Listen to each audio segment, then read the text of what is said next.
대통령 거부권 한계가 있습니까 없습니까?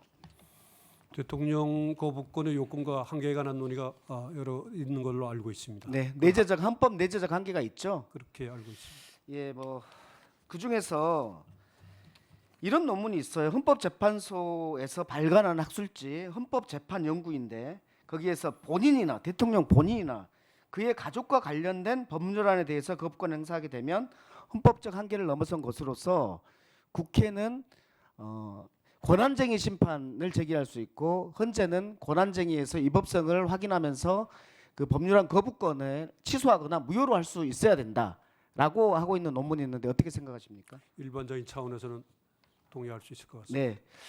지금 한덕수 권한대행과 대통령과 관계에서 지금 내란 특검법이 있습니다. 이것은 본인들에게 관계된 것인데 여기에 대해서 거부권을 행사된다면 이것은 헌법 내재적 한계에 해당되는 거 아닙니까? 그 점은 사안 자체의 정치적 민감성이나 또 제가 헌법재판관이 된다면 담당하게 될 업무와도 관련성이 있을 것 같아서 구체적인 말씀을 드리지 네, 못하겠습니다. 일반적으로는 동의하는데 구체적으로는 말씀드리기 어렵다 이 말씀이시죠? 그렇습니다. 예, 한 가지만 더 하겠습니다. 죄송합니다. 판사로 근무하면서 사건을 서면으로 접하는데 현장에 가보신 적도 있습니까? 검증이나 이런 것 통해서 가본 적이 있습니다. 혹시 하나오션 예전에 대우조선해양 사건 아십니까? 제가 11월 달에 이 폭설을 뚫고 갔다 온 적이 있습니다.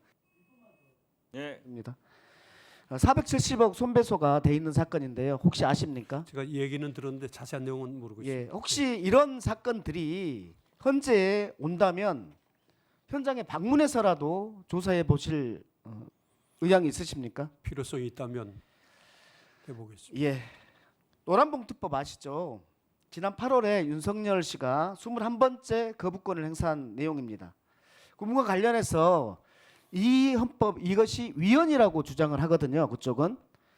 그것과 관련해서 좀 세 가지 부분을 좀 묻겠습니다. 사용자 범위와 관련된 견해가 어떠신지, 사용자 범위와 관련해서 근로관계만 있어야 꼭 반드시 있어야 되는지, 만약에 없더라도 실질적이고 구체적인 지배결정을 할 수 있으면 되는 것인지 이 부분.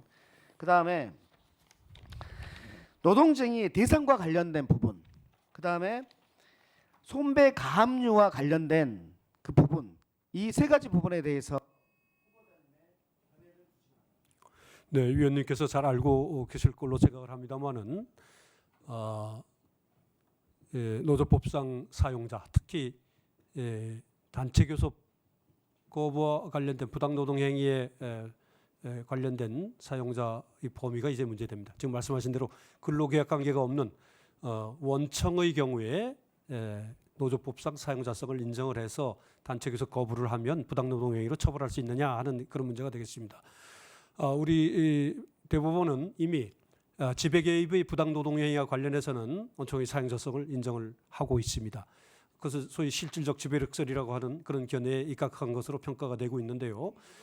제 생각은 그런 실질적 지배력설에 기초해서 문제를 바라볼 필요가 있을 것 같다는 생각을 하고 있는데 지금 그 단체 교섭 거부와 관련된 사용자성 문제와 관련해서도 고등법원 판결이 서로 엇갈린 판결이 있고 올해 3월 11일에 전원합의체 회부가 된 걸로 알고 있습니다. 아마 곧 판단이 나오지 않을까 그 규칙을 한번 주목을 해볼 필요가 있을 것 같고요.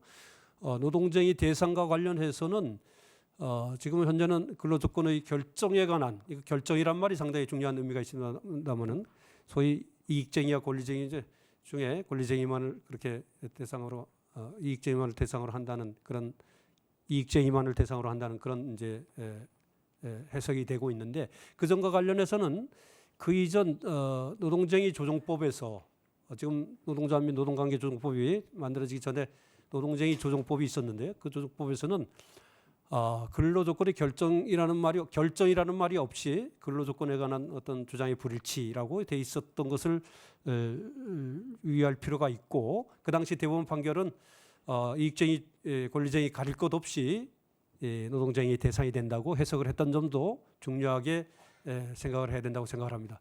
또 손해배상 위법한 쟁의행위에 대한 손해배상 문제와 관련해서 우리 대법원이 노동상권을 보장하는 어떤 취지라든가 손해배상 제도의 일반적인 취지 그런 것들을 고려해서 개별 조합원들의 어떤 그 손해배상의 범위를 노동조합의 범위와 같이 볼 수 없다고 한 그런 판례가 입법 과정에서 하나의 지침이 될 수 있지 않을까 하는 그런 생각을 해보고 있습니다.